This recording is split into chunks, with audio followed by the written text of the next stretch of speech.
Economies क्या होते हैं? इकोनॉमीज का मतलब होता है कि ये मितव्ययी रास्ता इकोनॉमीज वे जनरेट करते हैं अदर इंडस्ट्रीज के लिए। तो अगर इकोनॉमिक डेवलपमेंट में हैवी इंडस्ट्रीज डेवलप हो जाती हैं, हैवी इंडस्ट्रीज डेवलप हो जाती हैं, तो उससे इकोनॉमी में इकोनॉमीज जनरेट हो जाएंगी। और जब इकोनॉमीज जनरेट हो जाएंगी तो इस इकोनॉमी से हमारे पास क्या हो जाएगा? एक प्रोग्रेसिव वे जनरेट होगा। प्रोग्रेसिव वे का मतलब होता है एक ऐसा वे जहां पर लोग या निवेशक अट्रैक्ट होते हैं, आते हैं, और अट्रैक्ट होने के परिणाम स्वरूप इन्वेस्टमेंट करने के लिए आगे बढ़ते हैं। तो इस प्रकार इंडस्ट्रियल पॉलिसी की एक हमको आवश्यकता पड़ी। यानी आप देख सकते हैं कि बहुत कम समय 1948 में वो लॉन्च हुई, केवल 8 साल बाद 1956 में 1948 की ही पॉलिसी को एक रिवाइज फ्रेमवर्क दिया गया। मतलब एक ऐसी हमको पाथ चाहिए था जो हमारे देश के नीड्स के अकॉर्डिंग हो। ऐसा नहीं कि हमने हड़बड़ी में बना दिया और हड़बड़ी में बनाने के बाद नहीं, उस 8 साल के गैप में हमने बहुत सी गैप ढूंढे जहां पर लग रहा था कि पॉलिसी इन गैप को फुलफिल नहीं कर पा रही है और हमारा इकोनॉमिक डेवलपमेंट क्या हो रहा, वो इकोनॉमिक डेवलपमेंट प्रॉपर नहीं हो रहा था। तो इंडस्ट्रियल पॉलिसी 1956 जो थी वो वास्तव में सुधार थी, वास्तव में एक अपग्रेडेशन था, एक करेक्शंस था 1948 की इंडस्ट्रियल पॉलिसी के साथ। तो आइए देखते हैं कि 1956 की जो इंडस्ट्रियल पॉलिसी थी वो किन पहलुओं को और समाहित की, साथ ही साथ ये कैसे इकोनॉमिक डेवलपमेंट के लिए एक बिग पाथ के तैयार किया ताकि अर्थव्यवस्था में इकोनॉमिक डेवलपमेंट तेजी से हो सके। तो देखिए, जो इंडस्ट्रियल पॉलिसी थी ये इसे इंडस्ट्रियल पॉलिसी आपके पास जो संकल्प पत्र के नाम से 1956 में लॉन्च किया गया, अर्थात इसे 30 अप्रैल 1956 को माननीय प्रधानमंत्री द्वारा लोकसभा में औद्योगिक नीति संकल्प के नाम से क्या हुआ गया, लॉन्च किया गया, जो 1948 के मूल औद्योगिक नीति संकल्प का स्थान लिया। यानी जो 1948 में हमारी इंडस्ट्रियल पॉलिसी चालू थी, उस 1948 वाली इंडस्ट्रियल पॉलिसी में सुधार किया गया, अपग्रेडेशन किया गया, और अपग्रेडेशन के बाद ये इंडस्ट्रियल पॉलिसी हमारे सामने आई। ये अभी तक सरकार की औद्योगिक नीति का मार्गदर्शक बना हुआ था। जिन उल्लेखनीय कारकों ने सरकार को औद्योगिक नीति संकल्प की योजना बनाना आवश्यक कर दिया था। देखिए, अभी तक जो हमारे पास इंडस्ट्रियल पॉलिसी थी वो इकोनॉमिक डेवलपमेंट का पाथ तो बना रही थी, लेकिन वो पाथ इफेक्टिव पाथ हमारा नहीं था। इसलिए सरकार को आवश्यक उन कारकों पर विचार करना पड़ा जो इंपॉर्टेंट फैक्टर्स थे और जो इंडस्ट्रियल पॉलिसी के लिए बहुत जरूरी थे। तो उन फैक्टर्स को इसमें इंक्लूड करने की बात की गई, और उन्हीं फैक्टर्स को इंक्लूड करने के परिणाम स्वरूप जो हमारी न्यू इंडस्ट्रियल पॉलिसी, आपके पास न्यू नहीं, हम कह सकते हैं कि ये उस समय की न्यू इंडस्ट्रियल पॉलिसी थी, तो न्यू इंडस्ट्रियल पॉलिसी 1956 के नाम से आई। अब देखो, इसके अंतर्गत सभी नागरिकों को कतिपय मूल अधिकारों की गारंटी करने वाले भारत के संविधान का अधिनियम, राज्य के नीति निर्देशक तत्व, सामाजिक और आर्थिक नीति के उद्देश्य के रूप में समाज की समाजवादी व्यवस्था को स्वीकार किया जाना, प्रथम पंचवर्षीय योजना का सफलतापूर्वक पूरा होना और तीव्र आर्थिक विकास के उद्देश्य के साथ देश के सम्मुख द्वितीय पंचवर्षीय योजना को लाना। तो यानी जो हमारी ये जो इंडस्ट्रियल पॉलिसी थी, ये सेकेंड 5 ईयर प्लान में लॉन्च की गई, और सेकेंड 5 ईयर प्लान में जो ऑब्जेक्टिव थे उन ऑब्जेक्टिव को इंडस्ट्रियल पॉलिसी के साथ अलाइन करके उस पॉलिसी को लॉन्च किया गया। ठीक है, यानी देखिए, जो हमारी फर्स्ट 5 ईयर प्लान थी वो एग्रीकल्चर बेस्ड इकोनॉमी को प्रमोट कर रही थी कि हम अगर एग्रीकल्चर सेक्टर को प्रमोट करेंगे तो इकोनॉमिक डेवलपमेंट तेजी से होगा। लेकिन जो हमारी सेकेंड 5 ईयर प्लान 1956 से स्टार्ट हुई, उस सेकेंड 5 ईयर प्लान के अंतर्गत इंडस्ट्रियल डेवलपमेंट को कोर में रखा गया, और इंडस्ट्रियल डेवलपमेंट को जब कोर में रखा गया तो यानी हमारे पास एक नई इंडस्ट्रियल पॉलिसी लॉन्च करने की आवश्यकता भी हो गई। तो इस प्रकार हमारे 5 ईयर प्लान के जो ऑब्जेक्टिव थे, हमारे इंडस्ट्रियल प्लान के जो ऑब्जेक्टिव थे, दोनों को अलाइन करने के बाद इस प्रकार की एक पॉलिसी लाई गई जो अर्थव्यवस्था को मजबूती प्रदान कर सके। अब देखिए उद्देश्य क्या थे, ये हरदम पूछा जाता, मैं इसको मोस्ट इंपॉर्टेंट कैटेगरी के अंतर्गत रखाऊंगा। हरदम पूछा जाता कि 1956 की जो इंडस्ट्रियल पॉलिसी थी उसके मुख्य उद्देश्य कौन कौन से थे। पहला, आर्थिक वृद्धि की दर को त्वरित करना, यानी जो हमारे यहाँ इकोनॉमिक ग्रोथ रेट थी वो इकोनॉमिक ग्रोथ रेट बहुत कम थी, उसको एक्सीलरेट करने की बात की गई, उसको त्वरित करने की बात की गई कि इकोनॉमिक जो आपका ग्रोथ रेट है उसको तेज करना है और देश के औद्योगिकरण की गति को बढ़ाना था। यानी हमारे यहाँ इंडस्ट्रियलाइजेशन बहुत कम हो रहा था। ठीक है, एग्रीकल्चर सेक्टर पे most of the population depend थी, most of the population employed in the agriculture sector. अब हमारे पास इंडस्ट्रियल सेक्टर की बड़ी नीड थी, क्योंकि देखो एग्रीकल्चर सेक्टर से जितना हमारे पास आउटपुट आएगा उस आउटपुट को टाइम बाउंड के अंतर्गत, यानी उसमें टाइम लिमिट को ऐड करने के लिए आपको इंडस्ट्रियलाइजेशन होना इंपॉर्टेंट था। ठीक है, अगर समय फैक्टर्स को ऐड करना चाहते हो, जैसे गेहूं आपको पता है 1 साल में खराब हो जाएगा, लेकिन अगर गेहूं को आपको 5 साल चलाना हो तो क्या करना पड़ेगा, इंडस्ट्रियल प्रोसेसिंग में लाना पड़ेगा। तो आपके जो आउटपुट था, एग्रीकल्चर आउटपुट था, उस एग्रीकल्चर आउटपुट में टाइम फैक्टर को ऐड करने के लिए इंडस्ट्रियलाइजेशन बहुत इंपॉर्टेंट था, क्योंकि टाइम फैक्टर अगर जुड़ जाएगा तो निश्चित रूप से जो हमारे आउटपुट होंगे उनका टाइम लेगटी बढ़ जाएगी। जब टाइम लेगटी बढ़ेगी तो निश्चित रूप से जो हमारी जनसंख्या है उसके लिए खाद्यान्न उपलब्ध हो जाएगा और हमारे वस्तु का मूल्य बढ़ जाएगा। तो जो हमारे पास प्रोसेसिंग इंडस्ट्रीज थी, प्रोसेसिंग इंडस्ट्री यानी इंडस्ट्रियलाइजेशन की बड़ी नीड्स थी, क्योंकि हमको एग्रीकल्चर बेस्ड इकोनॉमी थी और एग्रीकल्चर में हम आत्मनिर्भर थे। तो प्राइमरी जो ऑब्जेक्टिव आपका था, उस प्राइमरी ऑब्जेक्टिव को इंडस्ट्रियल पॉलिसी बहुत अच्छा हिट कर रही थी। ठीक है, इंडस्ट्रियल पॉलिसी जो लग तो रही थी कि हमारी सेकेंडरी पॉलिसी है, बट ये एग्रीकल्चर को बेस प्रदान कर रही थी और यही एग्रीकल्चर सेक्टर हमारे लिए जीविका का साधन बना हुआ था। तो सेकेंड 5 ईयर प्लान के अंतर्गत ये सोचा गया कि क्यों ना देश में इकोनॉमिक डेवलपमेंट को प्रमोट करने के लिए, इकोनॉमिक डेवलपमेंट को प्रमोट करने के साथ ही साथ इंडस्ट्रियलाइजेशन बढ़ाया जाए, क्योंकि अगर इंडस्ट्रियलाइजेशन बढ़ेगा तो उसके परिणाम स्वरूप एग्रीकल्चर सेक्टर को एक बढ़िया बेस प्रदान हो जाएगा और एग्रीकल्चर सेक्टर हमारा बहुत तेजी से ग्रो होने लगेगा।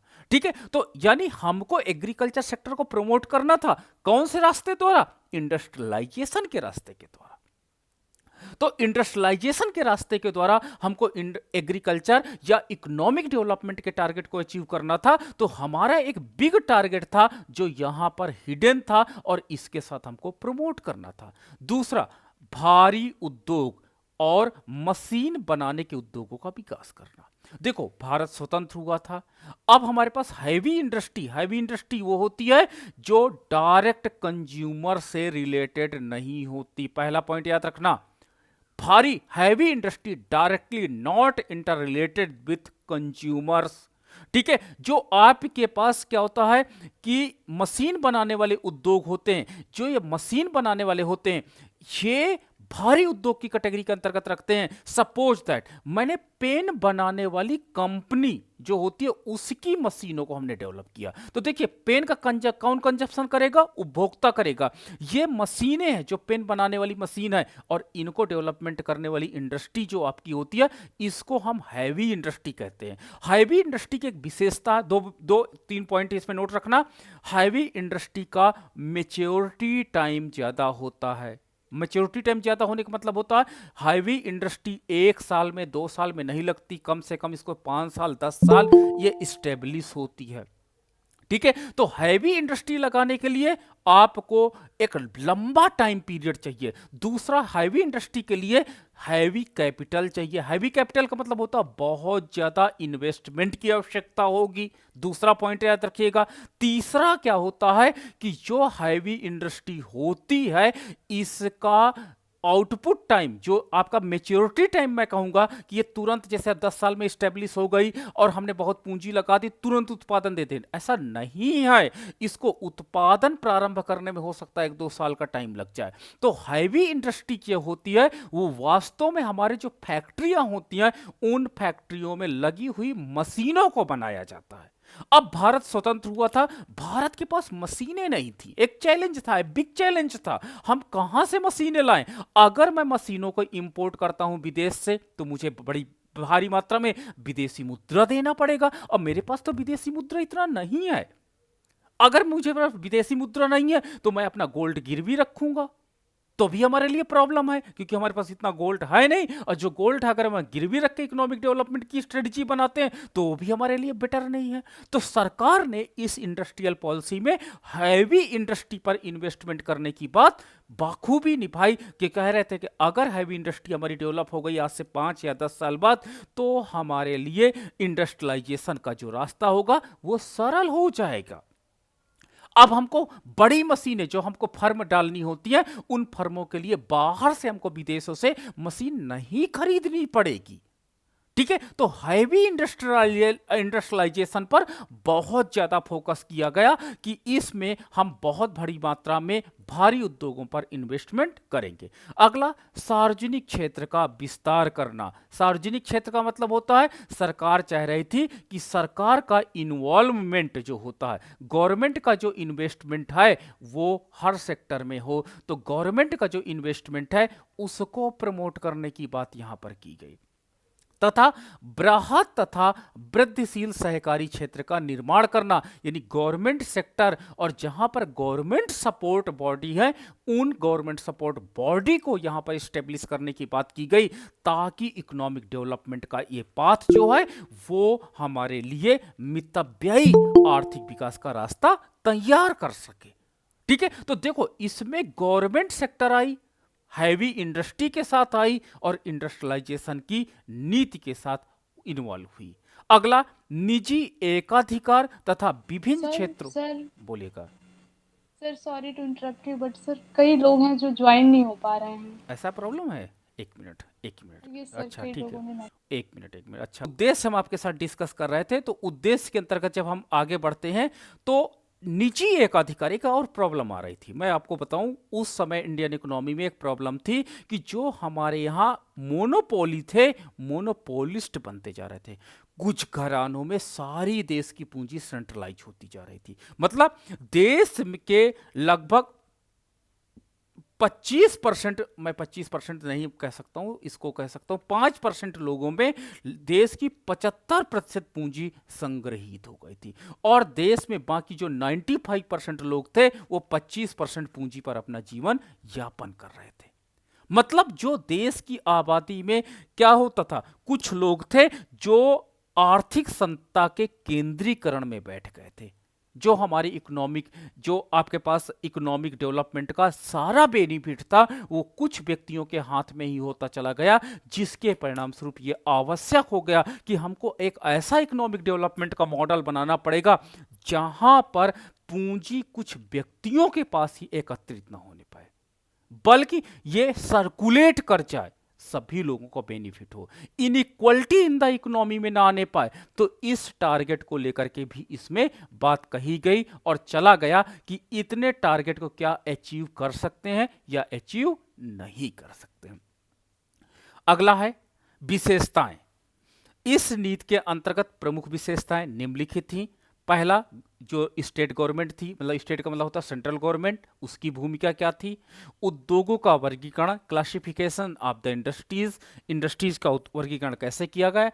श्रमिक प्रबंधन संबंध, श्रमिकों के साथ जो प्रबंधन संबंध रखे गए, मतलब श्रमिक और प्रबंधन जो मालिक संबंध थे उनको सुधारा गया, और सार्वजनिक क्षेत्र के उपक्रमों के प्राधिकार का विकेंद्रीकरण सम्मिलित था, यानी जो हमारे पास जो पब्लिक सेक्टर एंटरप्रेन्योर थे उनका केंद्रीकरण था कि कहीं एक ही जगह पर वो सेंट्रलाइज तो नहीं होते जा रहे हैं। ठीक है, चलो पहला, राज्य में उत्तरोत्तर रूप से नई औद्योगिक उपक्रमों की स्थापना, यातायात की सुविधाओं के विकास के लिए प्रमुख प्रत्यक्ष उत्तरदायित्व ग्रहण करेगा, बड़े बड़े राज्य व्यापार के कार्य करेगा, यानी राज्य जो होगा बड़े पैमाने पर व्यापार का काम करेगा, क्योंकि उस समय ट्रेड जो होता था वो ट्रेड से हमारे पास मनी बहुत अच्छी जनरेट हो रही थी।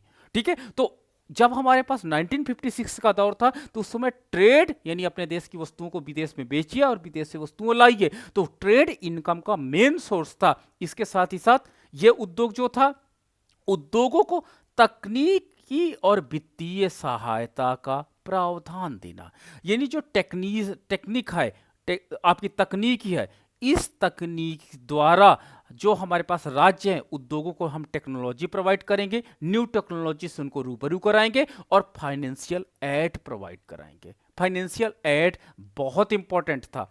देश के विभिन्न प्रदेशों का संतुलित और समन्वित विकास। देखो क्या हुआ, आज भी देख लो कि कुछ राज्य हमारे ऐसे हैं जो बहुत अच्छे डेवलप हो गए हैं, ठीक है, लेकिन कुछ राज्य ऐसे हैं जो आज भी इकोनॉमिक डेवलपमेंट में बहुत पीछे हो गए हैं। तो हमको बैलेंस इकोनॉमिक डेवलपमेंट को प्रमोट करना था, और जो हमारे पास ये बैलेंस इकोनॉमिक डेवलपमेंट है, ये बैलेंस इकोनॉमिक डेवलपमेंट अर्थव्यवस्था के लिए बहुत इंपॉर्टेंट था। तो हम इनइक्वलिटी के साथ इकोनॉमिक डेवलपमेंट नहीं कर सकते थे, इक्वलिटी हमको लाना बहुत इंपॉर्टेंट था, और इकोनॉमी में इक्वलिटी के साथ इकोनॉमिक डेवलपमेंट करना यही हमारे लिए इंपॉर्टेंट पार्ट था, और इस इंपॉर्टेंट के पार्ट के साथ हम आगे आना चाह रहे थे। ओके, ठीक है, इसके साथ ही साथ आगे बढ़ते हैं। अगला है आपके पास औद्योगिक, हाँ हाँ हाँ, औद्योगिक शांति सद्भावना को बनाए रखना। ठीक है, यानी हम उनके साथ क्या होता है, ऐसा नहीं कि हम युद्ध करके कुछ काम करना चाहते हैं, सद्भावना को बनाए रखना चाह रहे थे, तो शांति और सद्भावना को मेंटेन करना चाह रहे थे। और ग्रामीण तथा लघु उद्योगों को वृद्धि को त्वरित करना, जो ग्रामीण है, गांव के क्षेत्र हैं, लघु उद्योग हैं, इनकी वृद्धि को त्वरित करना जैसे पहलुओं पे संबंधित था, यानी इनके साथ इकोनॉमिक डेवलपमेंट को हम लोग प्रमोट करना चाह रहे थे। तो यानी हम ग्रामीण अर्थव्यवस्था को नहीं छोड़ रहे थे। गांधी जी ने साफ साफ कहा था कि हमारा जो भारत है वो गांवों में बसता है। ठीक है, अगर हम इकोनॉमिक एक्टिविटी जो विलेज लेवल पर है अगर उसको समाप्त कर देंगे तो निश्चित रूप से एक ऐसी बेरोजगारी जन्म लेगी जो कहीं नहीं समाप्त हो पाएगी। तो इकोनॉमिक डेवलपमेंट के फेज को तो आप नो डाउट स्वीकार करिए, लेकिन इकोनॉमिक डेवलपमेंट के साथ ग्रामीण अर्थव्यवस्था की इकोनॉमी को आप समाप्त मत होने दीजिए। जो इकोनॉमिक एक्टिविटी विलेज लेवल पर होती है उस इकोनॉमिक एक्टिविटी को आप प्रमोट करते रहिए। वही इकोनॉमिक एक्टिविटी क्या करेगी, आपके इकोनॉमी में बैलेंस इंप्लॉयमेंट जनरेट करेगा, बैलेंस इनकम जनरेट करेगा, और उसके परिणाम स्वरूप इकोनॉमिक डेवलपमेंट का ये फेज बहुत स्ट्रांग होता चला जाएगा। अगला है उद्योगों का वर्गीकरण। दूसरा पॉइंट है 1948 में आपने देखा होगा 4 वर्गों में हमारे पास क्या होता क्लासिफाइड किया गया था। ठीक है, 1956 में उद्योगों को 3 श्रेणियों में विभाजित किया गया। ये इंपॉर्टेंट है, हर बार एग्जाम में क्वेश्चन बड़ा परेशान करता है, हर बार पूछा गया। 3 वर्गों में विभाजित किया। पहला, राज्य के एक अधिकार, यानी जिसमें केवल गवर्नमेंट ही इन्वेस्टमेंट करेगी, अदर कोई इन्वेस्टमेंट नहीं करेगा। ठीक है, तो इसके अंतर्गत 17 उद्योगों को इसमें शामिल किया गया जिसमें केवल सरकार इन्वेस्टमेंट कर सकती है, प्राइवेट सेक्टर इसमें इन्वेस्टमेंट नहीं कर सकता है, और इनको हम शेड्यूल 1 में रखे। शेड्यूल 1 में केवल गवर्नमेंट इन्वेस्टमेंट करेगी, अदर सेक्टर इसमें इन्वेस्टमेंट नहीं कर सकता था। ये रिस्ट्रिक्शंस इसमें स्ट्रिक्टली फॉलो करना अनिवार्य कर दिया गया था कि केवल और केवल इन 17 उद्योग में गवर्नमेंट ही इन्वेस्टमेंट करेगी, जिसके अंतर्गत हम लोग 5 वर्ग में इनको क्लासिफाई कर सकते हैं। पहला आपके पास था रक्षा उद्योग। ठीक है, यानी देखो सुरक्षा बहुत इंपॉर्टेंट पार्ट होता है, तो हमारे पास जितना रक्षा उद्योग था यानी सुरक्षा से संबंधित उन सब में इन्वेस्टमेंट का काम केवल गवर्नमेंट करेगी, प्राइवेट सेक्टर के साथ हम शेयर नहीं कर सकते जानकारियां। दूसरा, भारी उद्योग पर केवल गवर्नमेंट इन्वेस्टमेंट करेगी, प्राइवेट सेक्टर नहीं आएगा। ठीक है, कोल इंडस्ट्री, आपका इस्पात इंडस्ट्री, बिजली इंडस्ट्री, इस सारी जगह पर केवल और केवल गवर्नमेंट सेक्टर आएगा, प्राइवेट सेक्टर नहीं आएगा। खनिज, जितने मिनरल्स निकलते हैं तो इन मिनरल्स को निकालने का काम केवल गवर्नमेंट करेगी, प्राइवेट सेक्टर नहीं करेगा। परिवहन और संचार, ठीक है, तो जो हमारे पास टेलीकम्युनिकेशन एंड ट्रांसपोर्ट है, ठीक है, आवागमन के साधन, और जो टेलीकम्युनिकेशन था बीएसएनएल था। अब तो वैसे संचार हट गया है, लेकिन पहले संचार में भी गवर्नमेंट ही इन्वेस्टमेंट कर सकती थी। उसके पहले जो बीएसएनएल आया था 1998 को, उसके पहले देखिए आपने कोई नहीं, फिर बाद में सरकार ने इसमें ढील प्रदान किया और संचार में और परिवहन में अब निजी क्षेत्र को आने का आमंत्रित किया, क्योंकि ये वास्तव में बहुत ज़्यादा एक्सटेंशन हो गया था। और बिजली में आप देखिए जितने बिजली प्लांट्स लगाए गए वो सारे बिजली प्लांट गवर्नमेंट ऑफ इंडिया द्वारा लगाए गए। बाद में क्या हुआ, प्राइवेट सेक्टर इसमें भी इन्वॉल्व होने लगा, ठीक है। इनमें से 4 उद्योग आयुध, गोला बारूद, परमाणु ऊर्जा, रेलवे, विमान परिवहन को सरकारी एकाधिकार में, यानी इसमें किसी तरह का कंसिडरेशन पॉसिबल नहीं था, यानी सरकार इसमें नहीं एंट्री करना, मतलब सरकार के अलावा कोई इसमें एंट्री नहीं कर सकता था। अगला, शेष 13 उद्योगों में राज्य के सभी नई इकाइयों की स्थापना करना तथा निजी क्षेत्र में विद्यमान इकाइयों के अस्तित्व के विस्तार की अनुमति दी गई। जो सरकार के साथ काम कर रहे थे उनको करने देना, तथा वो अपनी इकाई को अगर बढ़ाना चाह रहे थे तो बढ़ाने देने के लिए भी इसमें विचार किया गया। चलिए आगे क्लासिफिकेशन और अच्छे से कर लेते हैं। दूसरा, सार्वजनिक तथा निजी उद्यम का मिश्रित क्षेत्र दूसरा सेक्टर बनाया गया था। पहला सेक्टर था pure government sector, pure government sector के अंतर्गत केवल गवर्नमेंट इन्वेस्टमेंट कर सकती थी। दूसरा सेक्टर था जिसमें government sector plus private sector दोनों साथ साथ आ सकते थे। इसे हम लोग शेड्यूल बी यानी सूची खा के अंतर्गत संबद्ध किए और इसके अंतर्गत 12 उद्योगों को सम्मिलित किया गया, 12 इंडस्ट्रीज को लाया गया, ठीक है। इसके अंतर्गत सड़क परिवहन, समुद्री परिवहन, मशीन टूल्स, लौह मिश्र धातु, टूल्स स्टील्स, रसायन उद्योग, औषधियां, रंजक द्रव्य, प्लास्टिक, एंटीबायोटिक तथा अन्य औषधियों, उर्वरक, सिंथेटिक रबर, रासायनिक लुब्धि इत्यादि की विनिर्माण हेतु अपेक्षित बुनियादी और मध्यवर्ती उत्पाद, कोयला, कार्बनीकरण और एल्युमिनियम और तथा अन्य अलाव धातु जो पहली श्रेणी में सम्मिलित नहीं थे, इन उद्योगों में राज्य से अधिक नई इकाइयों को स्थापना किया जाएगा। यानी जो हमारे इकोनॉमी के लिए नीड बेसिक थे इंडस्ट्रीज थी, इसमें सरकार और सरकार के साथ साथ निजी क्षेत्र भी आ सकता था, लेकिन पूरा का पूरा कंट्रोल सरकार द्वारा किया जाएगा। निजी क्षेत्र जब एक्सटेंशन करेगी या कोई चीज को नई लॉन्च करेगी तो उसको सरकार से पूछना अनिवार्य था। तो इस प्रकार से हमारे पास एक हम ये कह सकते हैं कि जो शेड्यूल बी था, इसके अंतर्गत निजी क्षेत्र इकाइयां स्थापित करने अथवा विद्यमान इकाइयों का विस्तार करने के अवसर से वंचित नहीं करेंगे, इनको भी इसमें भागीदारी बढ़ाने के लिए सोचा गया, विचार किया गया। अगला था तीसरी कैटेगरी के अंतर्गत निजी क्षेत्र के लिए छोड़े गए उद्योग। निजी क्षेत्र के लिए छोड़े गए उद्योग के अंतर्गत इस सेक्टर में क्या है, निजी क्षेत्र आ सकते हैं, इन्वेस्टमेंट कर सकते हैं और अपनी नई कंपनियों को बढ़ा सकते हैं, बस सरकार को एक सूचना देनी होगी, ठीक है। तो इसके लिए हम लोग क्या कहते हैं, अनुसूची का में जितने उद्योग थे उनको आप छोड़ दीजिए, अनुसूची खा में जितने उद्योग थे उनको छोड़ दीजिए, तथा जितने उद्योग और बचेंगे उनको हम अनुसूची गा में रखते हैं और अनुसूची गा के परिणाम स्वरूप जितने उद्योग बचते हैं उसमें निजी क्षेत्र को निवेश के लिए हमने रास्ता छोड़ दिया कि आप इसमें आइए, इन्वेस्टमेंट करिए और इन्वेस्टमेंट के बाद आप इसको इस सेक्टर में बने रह सकते हैं, सरकार को कोई समस्या नहीं है, ठीक है। तो उनका विकास निजी क्षेत्र की पहल उद्यम पर निर्भरता, यानी निजी क्षेत्र चाहे तो उस पर कहते हैं डेवलपमेंट की स्ट्रेटजी बना सकता है, उसमें इन्वेस्टमेंट का रेशियो बढ़ा सकता है। तो इस प्रकार से जो हमारा निजी क्षेत्र था वो निजी क्षेत्र प्रॉपरली डेवलपमेंट यहां पर होने लगा। राज्य कई उद्योग शुरू कर सकता था तथा इस श्रेणी में राज्य की मुख्य भूमिका में निजी क्षेत्र थे, यानी सरकारी क्षेत्र द्वारा इस सेक्टर में ज्यादा इन्वेस्टमेंट ना किया गया, बल्कि उन्होंने सरकार ने प्रथम क्षेत्र में सबसे ज्यादा इन्वेस्टमेंट किया जो आपके पास राज्य की एकाधिकार श्रेणी थी, और द्वितीय सेक्टर में सा अस्तित्व बनाए रखा गया, लेकिन जो निजी क्षेत्र थे इन पर पूरा का पूरा कंट्रोल जो था वो प्राइवेट सेक्टर द्वारा ही किया गया था, सरकारी क्षेत्र द्वारा ही किया गया था। तो यानी निजी क्षेत्र आ तो सकता है, लेकिन किसी भी इकोनॉमिक एक्टिविटी के लिए आपको सरकार से अनुमति लेना अनिवार्य था। तो यह बात इसमें बोली गई।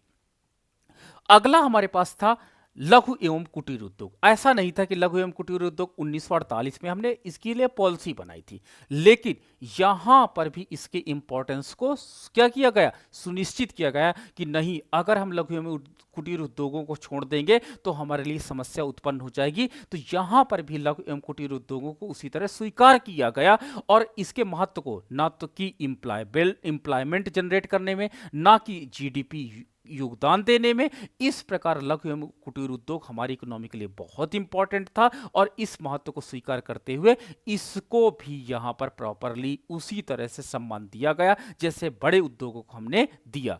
ये उद्योग तुरंत बड़े पैमाने पर तुरंत रोजगार उपलब्ध कराते हैं। जैसे गांव में आप देखे होंगे कि ज्यादा कुशलता की आवश्यकता नहीं पड़ती। बड़े इंडस्ट्री जो थे, आपके जो बिग इंडस्ट्री थी, उसमें बीटेक या एमटेक वाले बंदे चाहिए होगा, लेकिन लघु एवं कुटीर उद्योगों के लिए बहुत ज्यादा आपको कौशल की आवश्यकता नहीं होती थी, नॉर्मल कौशल से काम चल जाता था। पूंजी और कौशल जो अन्य जगह अप्रयुक्त रह जाते हैं के बेहतर पुनर्वितरण के लिए उपाय प्रस्तुत करते हैं। इन कारणों से अन्य बातों के साथ साथ राज्य बृहद उद्योगों में उत्पादन की मात्रा प्रतिबंधित करके विभेद, करारोपण, अप्रत्यक्ष अथवा प्रत्यक्ष राज्य सहायता और लघु क्षेत्र के लिए कतिपय उत्पादों के आरक्षण इत्यादि द्वारा लघु उद्योगों के पोषण का प्रयास कर रहा था। यानी हम टैक्सेशन पॉलिसी इनके लिए बनाए, हमने इनके इन्वेस्टमेंट पॉलिसी बनाए, इस प्रकार कई पॉलिसी को बना करके हमने लघु एवं कुटीर उद्योगों के डेवलपमेंट की बात भी यहां पर की गई। उत्पादन की तकनीक में सुधार, आधुनिकीकरण और उसके द्वारा उनकी प्रतिस्पर्धात्मक क्षमता को बढ़ाने के लिए वित्तीय सहायता यहां पर प्रोवाइड की गई। नाउ द नेक्स्ट है प्रादेशिक विषमता को दूर करना। मैंने बताया था रीजनल इनइक्वलिटी एक इंपॉर्टेंट फैक्टर थी। यानी एक क्या हुआ, सारी इंडस्ट्री आपको या मान लीजिए इस स्टेट में लग जाए और इस स्टेट में कोई इंडस्ट्री ना लगे तो रीजनल इनइक्वलिटी जनरेट हो जाएगी। तो इसलिए इस पॉलिसी में ये बात कही गई कि हर प्रदेश में कोशिश करिए कि मतलब कि रीजनल इनइक्वलिटी का दंश ना झेल पाए, अर्थात हमको अर्थव्यवस्था में विकेंद्रीकरण व्यवस्था को अपनाना होगा। परिणाम स्वरूप अर्थव्यवस्था में जो लोग जहां पर हैं वहीं पर रोजगार प्राप्त कर सकें और सबको समानता का जो अधिकार है वो मिल सके। तो सरकार ने उन क्षेत्रों में औद्योगिक रूप से पिछड़ रहे हैं, वो जहां पर बड़े पैमाने पर रोजगार की संभावनाएं अधिक थी, नियोजन के माध्यम से कुछ सुविधाएं जैसे कच्चे माल, विद्युत की प्रचुर आपूर्ति, माल परिवहन, सतत सुविधाएं आदि उपलब्ध कराने का निर्णय किया। संकल्प ने इस बात पर बल दिया कि प्रत्येक प्रदेश में औद्योगिक और कृषि अर्थव्यवस्था का संतुलित और समन्वित, यानी एग्रीकल्चर सेक्टर को भी हमको इंडस्ट्रियल सेक्टर की तरह प्रॉपर डेवलपमेंट करना है, तभी हम इकोनॉमिक डेवलपमेंट के जो कंप्लीट डायमेंशंस हैं उनको हिट कर पाएंगे। तो ये बात यहां पर कही गई। अगला है जो लोग यहां पर रहते हैं उनके उच्च जीवन स्तर को प्राप्त कर देना। तो उच्च जीवन स्तर को प्राप्त करना भी हमारा मेन मोटिवेशन है, मेन टारगेट है और उस टारगेट को अचीव करने की बात यहां पर कही गई। अगला है तकनीकी और प्रबंधिकी कार्मिक। तकनीकी और प्रबंधिक कार्मिकों को पूरा करने के लिए संकल्प ने सार्वजनिक तथा निजी क्षेत्र दोनों में प्रशिक्षुता का मतलब ट्रेनिंग की बात कही गई कि हम इकोनॉमिक डेवलपमेंट के लिए, देखिए ट्रेनिंग नहीं होगी तो हमारी इकोनॉमिक डेवलपमेंट का प्रॉपर जो हमारा टारगेट है वो अचीव नहीं हो सकता। इसलिए हम लोगों ने क्या किया कि यहाँ पर पॉलिसी में इंप्लीमेंट किया गया कि हम सार्वजनिक तथा निजी क्षेत्र दोनों में ट्रेनिंग बेस्ड ट्रेनिंग को इंप्लीमेंट करेंगे और वही ट्रेनिंग से हम क्या करेंगे, अपने टारगेट को अचीव कर पाएंगे। तो प्रशिक्षण स्कीम विश्वविद्यालयों एवं अन्य संस्थाओं में व्यापार प्रबंधन में प्रशिक्षण सुविधाओं के विस्तार में प्रोत्साहित किया जाएगा। अगला है आपके पास प्रबंधक में श्रमिकों की भागीदारी। प्रबंधन में तो जो हमारा मैनेजमेंट सिस्टम था, उस मैनेजमेंट सिस्टम में हम चाह रहे थे कि लेबर्स को रखा जाए ताकि लेबर्स अपनी प्रॉब्लम को बताए कि हमारे साथ क्या बेसिक प्रॉब्लम आ रही है, तो उन बेसिक प्रॉब्लम के साथ इसे आगे लाना। अगला प्राधिकार का विकेंद्रीकरण करना। नीति में यह कहा गया विकेंद्रीकरण, देखो केंद्रीकरण का मतलब होता है देश है, देश में एक जगह पर सब कुछ हो जाए तो उसे हम क्या कहते हैं, केंद्रीकरण। तो अगर इंडस्ट्री एक ही जगह लग जाएगी तो केंद्रीकरण कहलाता है। लेकिन अगर हर राज्य के हर कोने में चीजें लगें तो वो क्या कहलाएगा, विकेंद्रीकरण। तो हमको विकेंद्रीकरण की नीति को अपनाना था, अर्थात राज्य के कोने कोने में इंडस्ट्री लगाना था, ताकि महाराष्ट्र का व्यक्ति यहीं पर रोजगार प्राप्त करे, तमिलनाडु का व्यक्ति यहीं पर रोजगार प्राप्त करे, छत्तीसगढ़ का व्यक्ति छत्तीसगढ़ में रोजगार प्राप्त करे, दिल्ली का व्यक्ति दिल्ली में रोजगार प्राप्त करे, यूपी का व्यक्ति यूपी में रोजगार प्राप्त करे। तो ये विकेंद्रीकरण की पॉलिसी रीजनल इनइक्वलिटी को समाप्त कर देगी। इस उद्देश्य से इसको इंप्लीमेंट किया गया। अगला हमारे पास है आलोचनात्मक। तो आलोचनात्मक मूल्यांकन मैंने आपके साथ अभी डिस्कस किया था कि हमने जिस उद्देश्य के लिए इस इंडस्ट्रियल पॉलिसी को लॉन्च किया था, ठीक है, कि हमारे लिए एक अच्छा पाथ बनेगा, इकोनॉमिक डेवलपमेंट हो जाएगा, रीजनल इनइक्वलिटीज नहीं आएगी, उसके जस्ट अपोजिट हमको यह दिखाई पड़ा कि यहां पर रीजनल इनइक्वलिटीज बढ़ गई।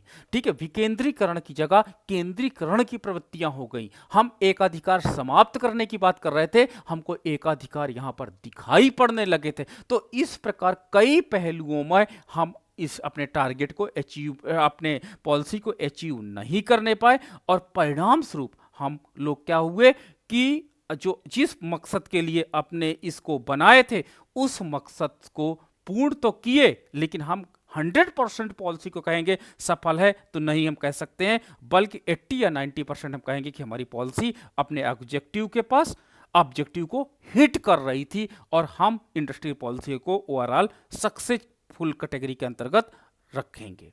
ठीक है, तो ये था आज का आपका लेक्चर। अब